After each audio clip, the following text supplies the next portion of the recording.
Aujourd'hui, on va parler de l'effet cumulé de Darren Hardy. Il commence son livre par décrire le parcours de 3 hommes pendant une durée de 31 mois. Le premier a décidé de ne rien changer à sa vie.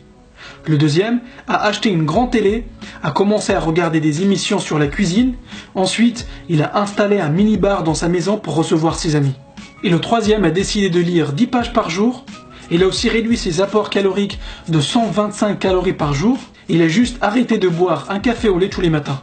Au cours des 9 mois qui ont suivi, rien n'a changé. Il n'y a aucune différence entre les 3 amis. Après 15 mois, tu commences à voir des petits changements. Mais au bout de 31 mois, il s'est passé quelque chose. Le premier, qui n'avait rien changé, était un peu triste parce qu'il n'était pas devenu une meilleure personne.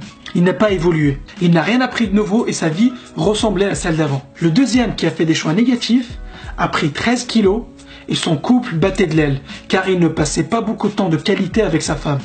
Et le troisième, qui a fait des petits changements positifs dans sa vie, a perdu 13 kilos et il est devenu en meilleure forme. Il va probablement vivre plus longtemps.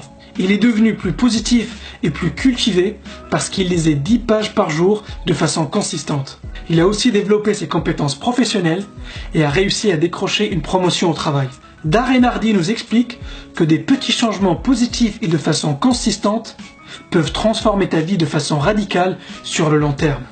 Il explique que la première chose à faire est de prendre la totale responsabilité de là où tu es. La plupart des gens préfèrent pointer du doigt des facteurs extérieurs pour justifier leur état actuel, que ce soit l'état de leur santé, de leurs finances ou leur situation familiale. Combien de fois tu as entendu des gens dire « Ah, c'est la faute du gouvernement » ou « c'est la faute de mes parents » ou « c'est la faute de mon conjoint ».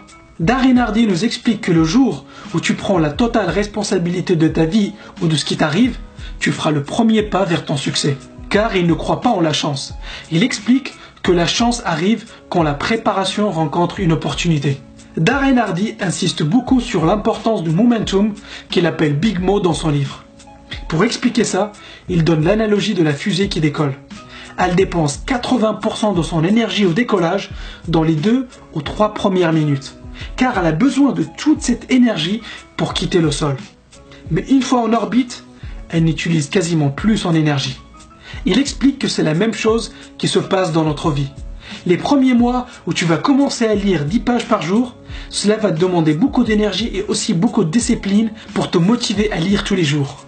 Il dit que ça demande beaucoup d'efforts pour résister à la tentation des différentes distractions qu'on a dans notre vie et de se concentrer sur ce qui est vraiment important pour nous. Et c'est justement là où se fait la différence entre ceux qui réussissent et les autres. Ta mission est d'éliminer toutes les influences négatives de ton environnement pour créer un environnement propice à la productivité et l'efficacité. Tu dois garder une trajectoire positive dans la direction de tes objectifs. Pour cela, tu dois apprendre à réagir aux influences qui t'entourent pour rester sur la bonne trajectoire vers ton succès. Et voici les 3 types d'influences ou forces qui t'entourent. Interne, ce qui se passe dans ta tête et aussi ceux avec quoi tu nourris ton esprit. Association, les personnes avec lesquelles tu passes du temps. Et ton environnement.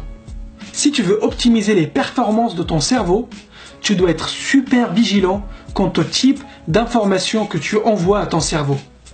Car c'est ce qui nourrit ton esprit. Et c'est d'autant plus difficile que les informations que ton cerveau reçoit sont inconscientes. En fait, notre cerveau n'a pas pour mission de nous rendre plus heureux ou plus riches. En fait, il s'en tape de ça. Son but est la survie. Il est toujours à l'affût du moindre signe de danger ou menace. D'ailleurs, c'est pour ça que les journaux diffusent en permanence de mauvaises nouvelles. Car on regarde de façon beaucoup plus attentive quand c'est une mauvaise nouvelle ou un fait divers. Ce type d'information négative a un effet néfaste sur notre cerveau. Car celui-ci va se concentrer sur les mauvaises nouvelles au lieu de se concentrer sur tes objectifs. C'est pour cette raison qu'il faut faire attention à bien filtrer ce que tu regardes, ce que tu écoutes, avec qui tu traînes, tes sujets de discussion, etc. Donc pose-toi la question, avec quelle personne tu passes la plupart de ton temps? Car les sujets de tes conversations déterminent la qualité de ta vie. Ils déterminent ton attitude, tes choix et aussi ta santé mentale. Jim Rohn répétait souvent que nous sommes la moyenne des 5 personnes avec qui on passe le plus de temps. Ces personnes peuvent soit te tirer vers le haut, soit te tirer vers le bas. Donc fais super attention à tes fréquentations.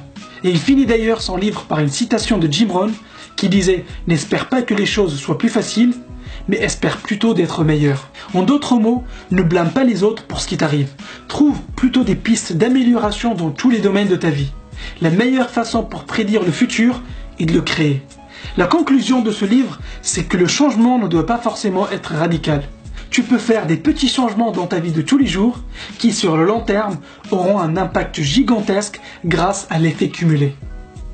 J'espère que tu as aimé cette vidéo, dis-moi ce que tu en penses dans les commentaires et si tu veux recevoir d'autres résumés de livres comme celui-ci, abonne-toi à la chaîne.